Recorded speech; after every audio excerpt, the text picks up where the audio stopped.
Il est d'usage au théâtre, dans tout bon mélodrame bien sanglant, de présenter tour à tour des scènes tragiques et des scènes comiques entrelardées. On nous montre, gisant sur un grabat, le héros accablé sous le poids de ses chaînes et de ses malheurs, puis à la scène suivante, son écuyer fidèle, ignorant le sort de son maître, vient égayer l'auditoire par une chanson bouffonne. Nous voyons avec émotion l'héroïne à la merci d'un baron cruel et superbe, exposée à perdre l'honneur ou la vie, et tirant son poignard pour sauver l'un au prix de l'autre, et au moment où l'intérêt est le plus vivement excité, on entend un coup de sifflet, et nous voilà transportés tout d'un coup dans la grande salle d'un château, où un vieux sénéchal, à la chevelure grise, chante un air joyeux. Ses vassaux font chorus avec lui, ils n'ont pas autre chose à faire, et s'en vont tous de compagnie, toujours joyeux, toujours chantants. Ces changements de scène nous paraissent ridicules. Ils ne sont pourtant pas aussi invraisemblables que nous pourrions le croire au premier abord. La vie n'offre-t-elle pas sans cesse des contrastes de ce genre? Ici les fêtes, et là un lit de mort, tantôt le deuil et la tristesse, et tantôt la joie et le plaisir. Mais alors, nous sommes nous-mêmes acteurs, au lieu d'être témoins passifs des événements, et cela fait une grande différence. Ces transitions brusques, ces élans subits de colère ou de douleur, qui ne nous étonnent point sur la scène du monde, nous semblent ridicules et déplacés dès que nous sommes réduits au rôle de simples spectateurs. Les soudains changements de scène, de temps et de lieu, ne sont pas seulement sanctionnés dans les livres par un long usage. Ils sont encore considérés par beaucoup de gens comme étant le grand art de la composition. Il y a même certains critiques qui n'estiment le talent d'un auteur qu'en raison des difficultés qu'il amoncelle autour de ses personnages à la fin de chaque chapitre. Ce court préambule paraîtra peut-être inutile. En tout cas, on doit y voir de la part de l'historien une manière délicate de prévenir ses lecteurs qu'il va les ramener à la ville natale d'Olivier et qu'il a de bonnes raisons de leur faire ce voyage. Un matin de très bonne heure, M. Bumble sortit, la tête haute, du dépôt de mendicité et se mit à monter la grande rue d'un pas majestueux. Il était dans l'éclat et la splendeur de sa dignité de bedeau. Les rayons du soleil levant se jouaient sur son tricorne et sur son habit, et il tenait sa canne de l'air résolu que donnent la santé et la puissance. M. Bumble avait toujours la tête haute, mais ce jour-là plus haute encore que d'habitude. Il y avait dans son regard quelque chose de profond, et dans sa démarche une fierté qui annonçait que de graves réflexions, trop importantes pour être communiquées à personne, traversaient sa cervelle de bedeau. M. Bumble ne s'arrêta pas en route à causer avec les petits marchands ou autres qui lui adressaient respectueusement la parole. À peine répondait-il à leur salut par un geste rapide. Il garda cette allure imposante jusqu'à ce qu'il eût gagné la ferme où madame Mann veillait avec un soin paroissial sur son petit troupeau d'enfants pauvres. « Au diable le bedeau !» dit madame Mann en entendant M. Bumble secouer avec impatience la porte du jardin. « C'est sans doute lui qui nous arrive si matin. »« Ah, monsieur Bumble, j'étais bien sûre que c'était vous. Quel plaisir vous me faites. Entrez donc, monsieur, je vous en prie. » Les premiers mots s'adressaient à Suzanne, et les exclamations de joie à M. Bumble, tandis que la bonne femme ouvrait la porte du jardin et faisait entrer le bedeau avec empressement et respect. « Madame Mann, » dit M. Bumble, en se laissant tomber lentement dans un fauteuil, au lieu de s'asseoir brusquement comme un manant. « Bonjour, madame Mann. »« Je vous souhaite le bonjour, monsieur, » répondit madame Mann d'un air souriant. « J'espère que vous vous portez bien, monsieur. » « Comme ça, madame Mann, » répondit M. Bumble. « Une vie paroissiale n'est pas un lit de roses. »« Ah, monsieur Bumble, à qui le dites-vous » répondit celle-ci. Si les pauvres enfants du dépôt l'eussent entendu parler ainsi, ils eussent tous fait chorus avec elle. « La vie paroissiale, madame, » continua M. Bumble, en donnant un coup de canne sur la table, « est une vie fatigante, agitée, tourmentée.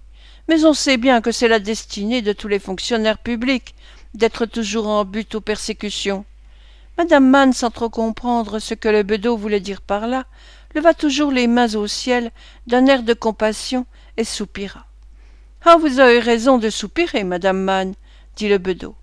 Voyant qu'elle avait bien fait, celle-ci poussa un nouveau soupir, à la grande satisfaction du fonctionnaire, qui, réprimant un gracieux sourire, regarda son tricorne avec un grand sérieux et dit « Madame Mann, je pars demain pour Londres. »« Comment, monsieur Bumble ?» dit celle-ci en reculant de 2 pas. « Oui, madame, pour Londres, » reprit l'inflexible bedeau. « Je prends la diligence, et j'emmène avec moi 2 pauvres du dépôt. On est en instance pour les placer ailleurs, et le conseil d'administration m'a chargé, moi, entendez-vous, madame Mann, de suivre l'affaire devant les assises de Clerkenwell. Et je me demande, ajouta-t-il en se redressant, si les assises de Clerkenwell n'auront pas du fil à retordre avant d'en finir avec moi. »« Oh, monsieur, ne soyez pas trop sévère à leur égard, » dit madame Mann d'un ton doucereux. « Ce sera la faute des assises de Clerkenwell, » répondit M. Bumble. « Et si elles ne s'en tirent pas à leur honneur, les assises de Clerkenwell ne pourront s'en prendre qu'à elles-mêmes. » M. Bumble prononça ces mots d'un air si résolu et même si menaçant que madame Mann parut effrayée.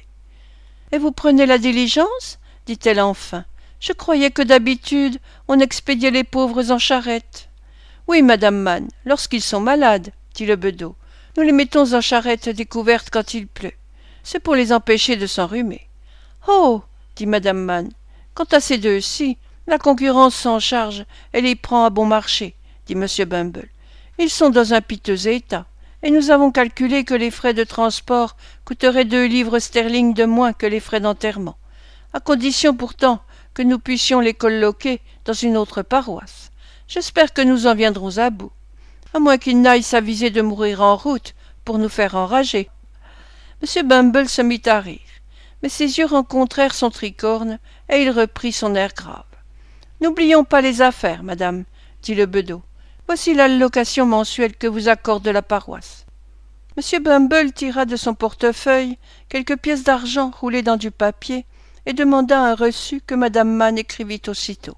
« C'est un vrai griffonnage, dit-elle, mais c'est en règle tout de même.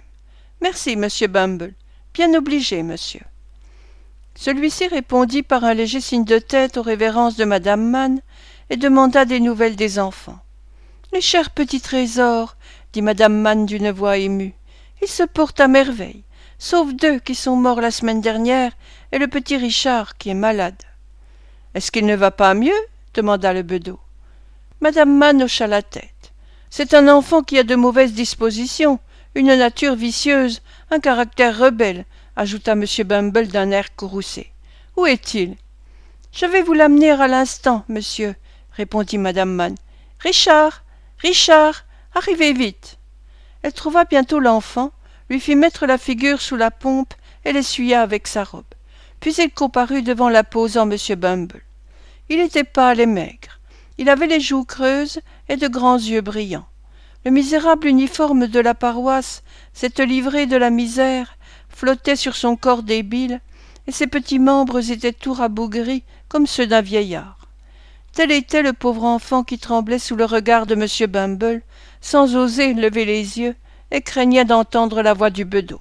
« Voulez-vous bien regarder, monsieur, entêté que vous êtes ?» dit madame Mann. L'enfant leva timidement la tête, et ses yeux rencontrèrent ceux de M. Bumble. « Eh bien, enfant de paroisse, qu'y a-t-il pour votre service ?» demanda M. Bumble en prenant, fort à propos, un ton goguenard. « Rien, monsieur, » répondit celui-ci d'une voix tremblante. « Je le crois bien, » dit madame Mann après avoir ri de tout son cœur de la saillie du bedeau. « Vous n'avez besoin de rien, je pense. »« Je voudrais bien, » balbutia l'enfant. « Comment ?» interrompit la femme. « Vous allez dire que vous avez besoin de quelque chose, petit misérable !»« Un instant, madame Mann, un instant, » dit le bedeau, en levant la main d'un air d'autorité. « Que demandez-vous, monsieur ?»« Je voudrais bien, » balbutia l'enfant, « que quelqu'un consentît à m'écrire quelques mots sur un morceau de papier, à le plier, à le cacheter et à le garder quand je serai sous terre. »« Que veut dire par là cet enfant ?» s'écria M. Bumble, sur lequel le ton suppliant et l'air souffreteux de Richard avaient fait quelque impression, tout endurci qu'il était à de tels spectacles. « Qu'entendez-vous par là, monsieur ?»« Je voudrais, » reprit l'enfant, « laisser quelques mots d'amitié au pauvre Olivier Twist et lui faire savoir combien j'ai pleuré en songeant qu'il errait à l'aventure pendant les nuits sombres, sans personne qui vînt à son aide. Et je voudrais aussi lui dire, ajouta l'enfant d'un ton suppliant en joignant ses petites mains, que je suis content de mourir jeune, car peut-être si je vivais longtemps, ma petite sœur qui est au ciel m'oublierait ou ne me reconnaîtrait plus. Il vaut bien mieux que nous nous retrouvions bientôt là-haut. M. Bumble, très étonné, considéra le petit orateur des pieds à la tête et s'adressant à madame Mann. « Ils sont tous taillés sur le même modèle, dit-il. Cet effronté d'Olivier les a tous démoralisés. »« Qui eût pu s'en douter, monsieur ?» dit madame Mann en levant les mains au ciel et en regardant Richard de travers. « Je n'ai jamais vu un petit misérable si endurci. »« Emmenez-le, madame, » dit M. Bumble d'un ton d'autorité. « Je serai forcé de rendre compte de cela au conseil d'administration, madame Mann. »« J'espère que ces messieurs comprendront qu'il n'y a pas là de ma faute, » dit madame Mann en pleurnichant. « Soyez tranquille, madame, ils seront exactement mis au courant de l'affaire, » dit M. Bumble avec emphase. « Tenez, emmenez cet enfant, sa présence me fait mal. » Richard fut emmené sur-le-champ et mis sous clé dans la cave au charbon. Quelques instants après, M. Bumble sortit pour aller faire ses préparatifs de voyage. Le lendemain matin à 6 heures, M. Bumble, après avoir changé son tricorne contre un chapeau rond et s'être bien enveloppé d'une grande redingote bleue garnie d'un capuchon, prit place sur l'impériale de la diligence en compagnie de 2 criminels dont l'administration voulait se défaire. Il arriva à Londres sans autre désagrément que la détestable tenue des 2 pauvres, lesquels s'obstinaient à grelotter et à se plaindre du froid, de manière à faire dire à M. Bumble qu'il lui donnait le frisson et qu'il était gelé malgré sa grande redingote. Après s'être débarrassé pour la nuit de ces êtres désagréables, le bedeau s'installa à l'hôtel où s'était arrêtée la diligence et dîna modestement de quelques tranches de bœuf rôti à la sauce aux huîtres qu'il arrosa d'une bouteille de porter. Puis il approcha sa chaise du feu, posa sur la cheminée un verre de grog, et après quelques réflexions morales sur la tendance coupable qu'ont les hommes à murmurer et à se plaindre, il se disposa à lire le journal tout à son aise. Le premier article qui lui tomba sous les yeux était l'avis suivant. 5 guinées de récompense. Un jeune garçon, nommé Olivier Twist, a disparu jeudi soir de son domicile à Pentonville, et depuis lors on ne sait ce qu'il est devenu. La récompense ci-dessus sera accordée à quiconque fournira des renseignements qui puissent faire retrouver le dit Olivier Twist ou qui jette quelque lumière sur son histoire que l'auteur du présent avis a le plus grand intérêt à connaître. Venait ensuite le signalement exact d'Olivier, avec les plus minutieux détails sur son costume et sur toute sa personne, et enfin le nom et l'adresse de M. Brownlow. Le bedeau ouvrit de grands yeux, lut et relut 3 fois cet avis lentement et attentivement. 5 minutes après, il se dirigeait vers Pentonville, sans avoir seulement pris le temps d'avaler son grog. « M. Brownlow est-il chez lui ?» demanda-t-il à la servante qui vint lui ouvrir.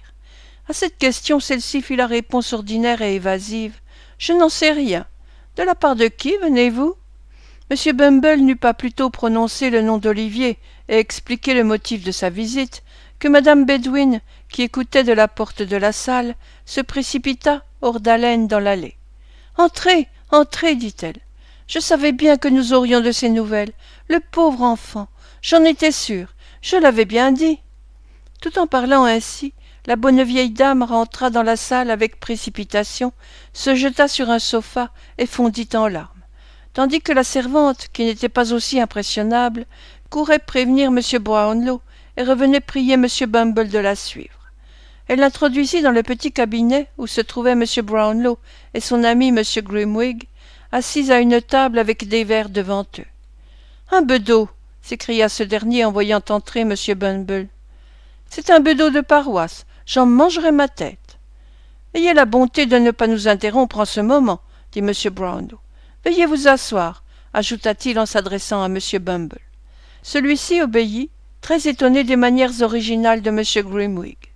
M. Brownlow plaça la lampe de manière à voir en plein la figure du bedeau et dit avec un peu d'impatience. « Vous avez sans doute là, monsieur, l'avis que j'ai fait insérer dans les journaux. »« Oui, monsieur, » dit M. Bumble. « Et vous êtes bedeau de profession, n'est-ce pas ?» demanda M. Grimwig. « Je suis bedeau de paroisse, messieurs, » répondit M. Bumble avec orgueil. C'est cela, observa M. Grimwig à l'oreille de son ami. J'en étais sûr. Sa grande redingote sans la paroisse. C'est un bedeau tout craché. M. Brownlow fit un léger signe de la tête pour imposer silence à son ami et continua. Savez-vous ce qu'est devenu ce pauvre enfant? Pas plus que vous, répondit M. Bumble. Eh bien, que savez-vous sur son compte? Demanda le vieux monsieur. Parlez, mon ami, si vous savez quelque chose. Que savez-vous de lui? Vous n'avez probablement rien de bon à en dire, observa M. Grimwig d'un air moqueur, en considérant attentivement la contenance du bedeau. M. Bumble ne se le fit pas dire deux fois, et hocha la tête d'un air profond.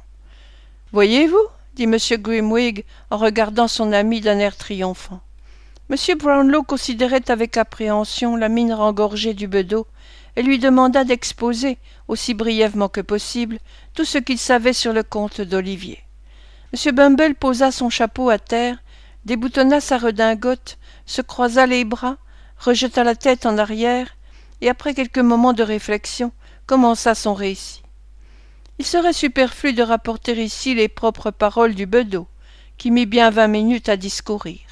En résumé, il dit qu'Olivier était un enfant trouvé, né de parents obscurs et pervers, que depuis sa naissance, il n'avait montré qu'hypocrisie, ingratitude et méchanceté, qu'il avait terminé son court séjour dans sa ville natale en essayant d'assassiner lâchement un garçon inoffensif, et qu'il s'était sauvé la nuit de la maison de son maître. À l'appui de ces assertions, M. Bumble étala sur la table les papiers qu'il avait apportés avec lui. Puis, se croisant les bras de nouveau, il attendit les observations de M. Brownlow.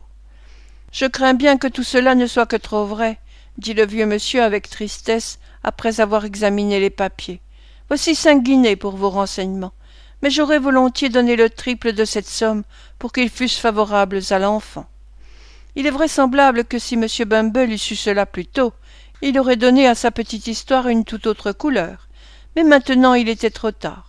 Il fit un profond salut, empocha les 5 guinées et sortit.